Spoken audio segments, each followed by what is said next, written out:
Alrighty, good afternoon, ladies and gentlemen. Hajims here back with another quick movie review.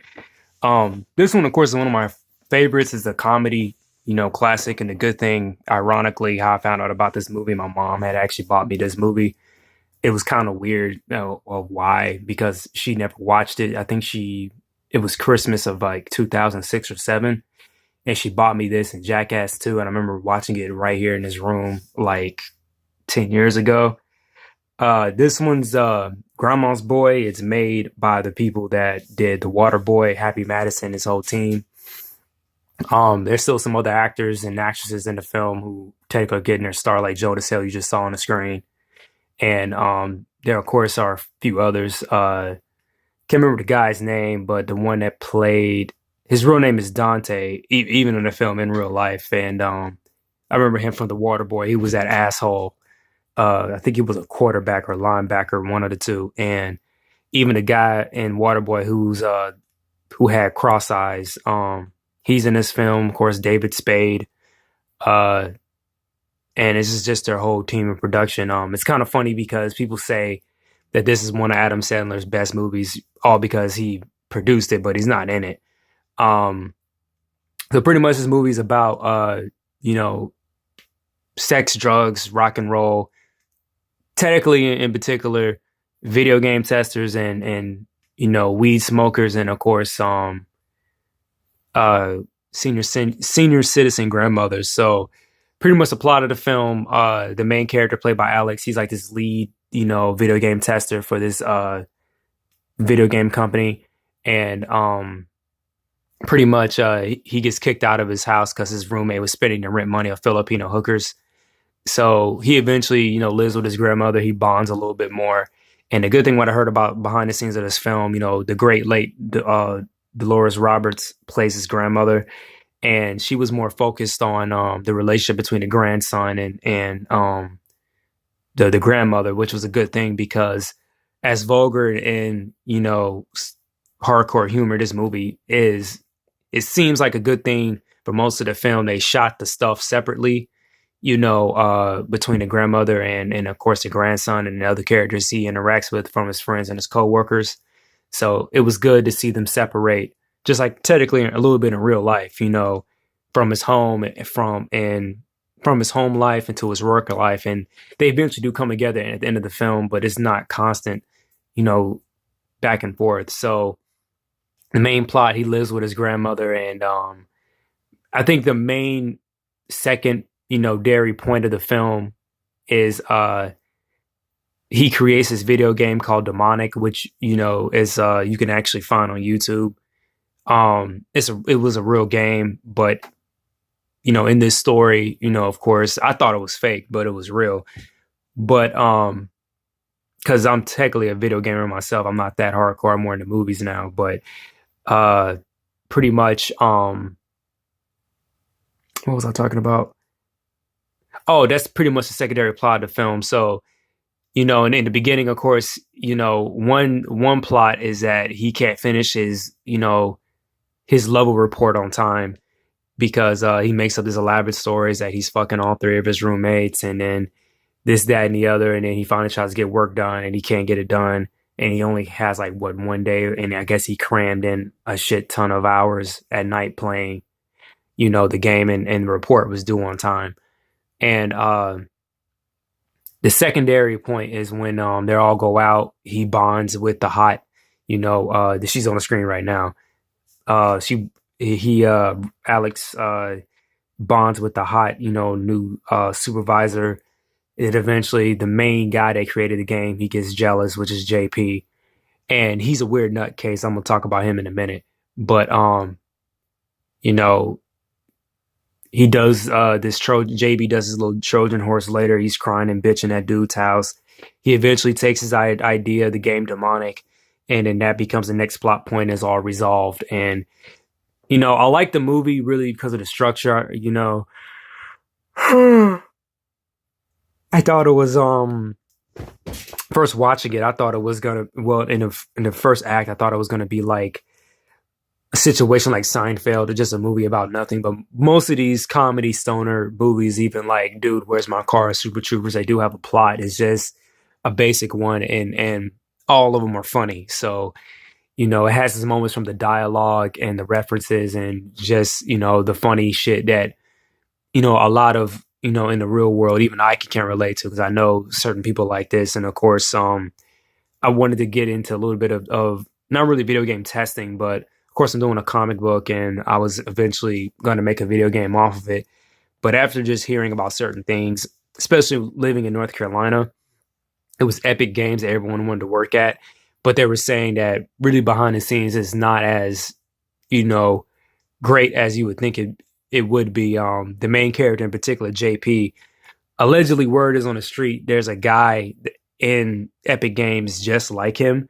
And then, of course, they indirectly based him off of a real person who really was all up in his ass, talking about everybody was going to be his bitch and all this, that, and the other. And, you know, stuff really hasn't come out yet about working in the video game, studios or companies, if it's toxic or not. Most likely, I think it is, because the comic book industry, they have the same MO, people just do certain things, and it's just really fucked up from racism, from indirect racism to sexism. And, it's just, most places a toxic place, to work at, especially if you feel like they have a gun to your head and if you say anything, it really costs you your job.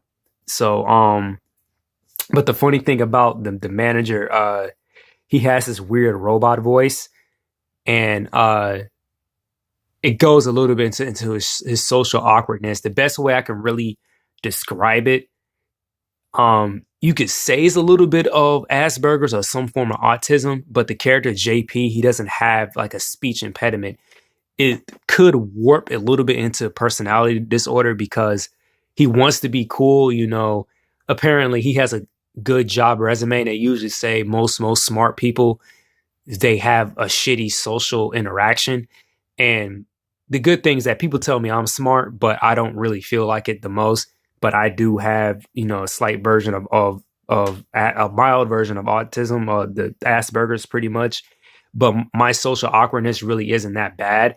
I guess it depends on the situation and who, I'm really around. The good thing is that, of course, I work, with people and I have to talk to them every day. But I guess the ultimate challenge is working in retail. And the good thing I've done that, but you still come across a few people who are straight up dicks. And the best example of me not dealing with it, and anyone can really say this, autism or not, is working at GameStop.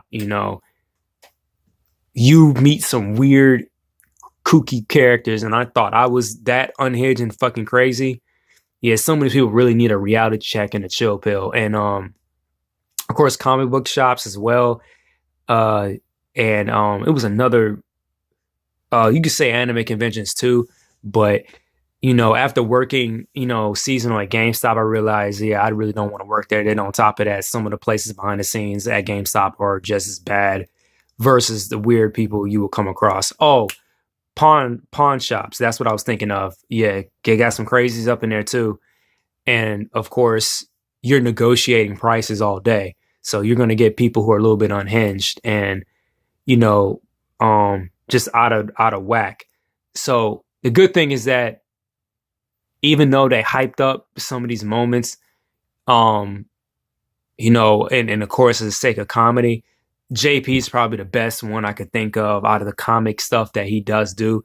Was of course based on a real character, a real person indirectly, and of course it displays, if you want to say misogynistic. I'm not trying to be an SJW, but even though JP didn't really say all this, that, and the other, you had moments like Gamergate where you could definitely see he would be a type of person in the forefront because he felt like he was entitled to the sexy boss character and also to be labeled as a cool kid, even though he isn't. The only thing he has is creating one of the best games. And then even at the end of the movie, they usually say people who are that sleazeballs, they steal other people's ideas. So personally, I think I can never be compared to that kind of person because I don't steal people's ideas. I will say I get an influence, and at the same time, I do credit my source.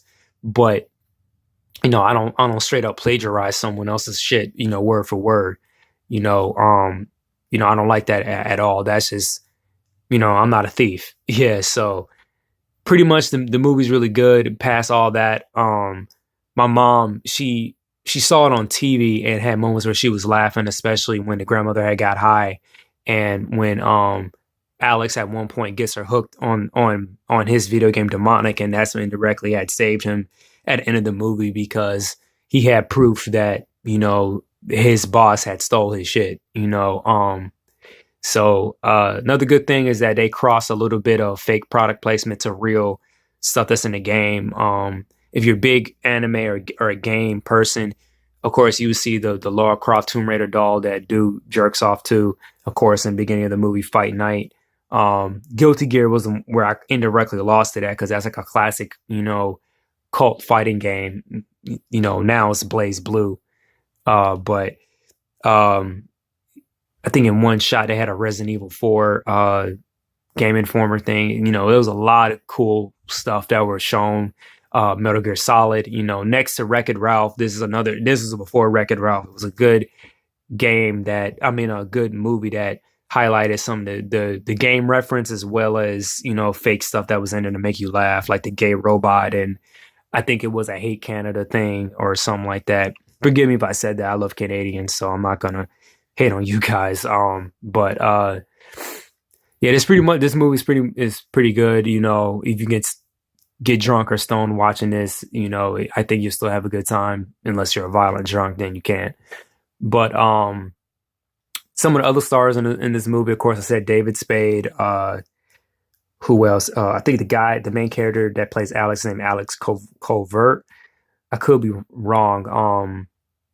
The chick that played Velma and Scooby Doo, she's actually fucking beautiful outside of that. If you see her in this movie, and then the other night when we went to go see Us, you saw the trailer for the new horror movie that she's going to be in on the Conjuring universe, about the Spanish folk or Mexican folklore, or Latin folklore, I should say, about the mom who drowned her baby and the spirit comes back. She really looked fine in that. Yeah, in a good way. I have a thing for chubby girls, and it looked like she got a little bit of nice little chub sexiness in her face.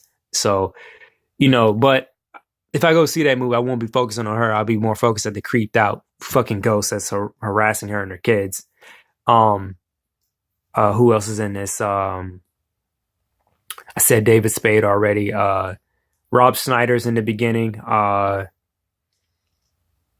Who else? Of course, Nick Swanson, Dolores Roberts, the Partridge Family mom. I probably butchered that, which is great. She's in this too. To be honest, she was a straight up bitch in this. Like, I never saw the Partridge Family show, or TV show, but I could tell she was a nice woman when she was younger. But in this, she had some moments where she just hitting gay jokes at Alex, and just testing his manhood at any moment in the movie. But he's not really fazed by it. Who else? Jonas Hill's in this when he was chubby and he was younger. It's pretty much all the stars I can think of. I'm probably leaving out someone.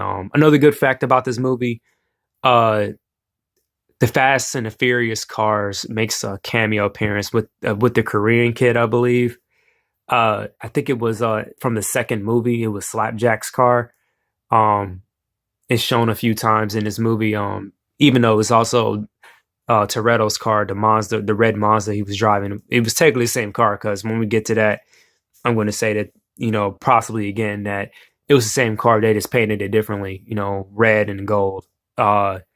Yeah, but that's pretty much all I have to say. I possibly left out something I want to say later, but I saw this a long time ago. Now I'm just recording it. So anyway, I will talk to you guys later. Peace.